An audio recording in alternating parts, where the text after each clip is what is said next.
Hi viewers, ഇന്നത്തെ ടോപ്പിക്കാണ് ഡെങ്കുപ്പനി. ഇപ്പോൾ നമുക്ക് ചുറ്റും കേൾക്കുന്ന ഒരു പനിയാണ് ഡെങ്കുപ്പനി. ഹോസ്പിറ്റലിലൊക്കെ പനി ബാധിച്ച് വരുന്നവരുടെ എണ്ണം കൂടി വരികയാണ്. എന്താണ് ഡെങ്കുപ്പനി, എങ്ങനെയാണ് ഈ പനി പകരുന്നത് എന്ന് നമുക്ക് നോക്കാം.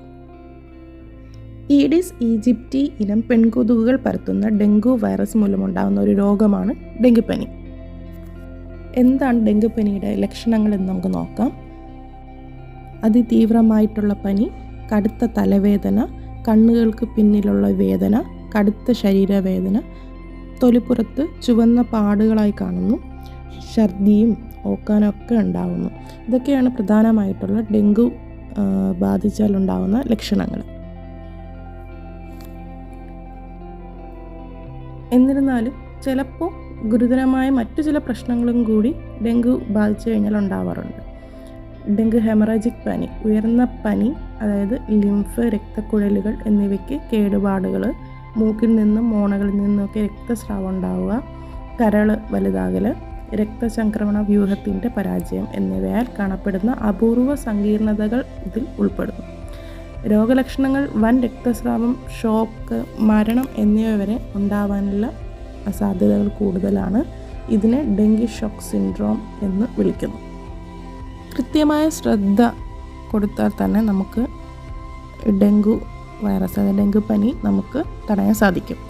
വീട്ടും പരിസരവും നന്നായി സൂക്ഷിക്കുക, വൃത്തിയായി സൂക്ഷിക്കുക, വെള്ളം കെട്ടി നിൽക്കുന്നത് പരമാവധി ഒഴിവാക്കുക, ഉപയോഗശൂന്യമായ കുപ്പികൾ, പാത്രങ്ങൾ, പ്ലാസ്റ്റിക് എന്നിവ നീക്കം ചെയ്യുക, കൊതുകടി ഏൽക്കാതിരിക്കാൻ ആരോഗ്യകരമായ ക്രീമുകൾ പുരട്ടുക, മുഷിഞ്ഞ വസ്ത്രങ്ങൾ കൂട്ടി ഇടാതിരിക്കുക.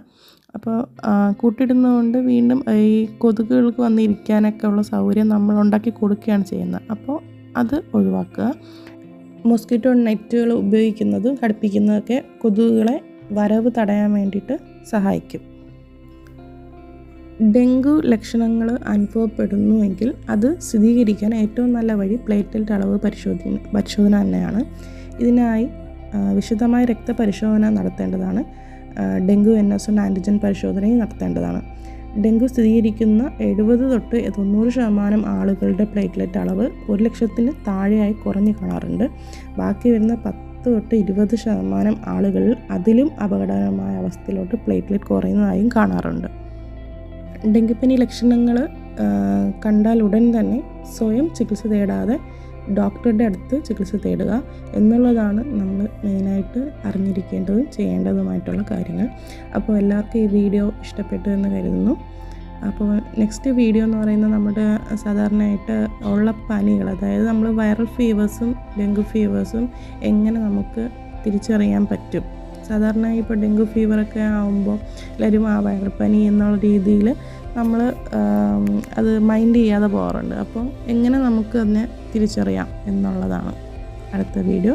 അപ്പോൾ എല്ലാവർക്കും ഈ വീഡിയോ ഇഷ്ടപ്പെട്ടുവെങ്കിൽ ലൈക്ക് ചെയ്യുക, ഷെയർ ചെയ്യുക. Okay, thank you.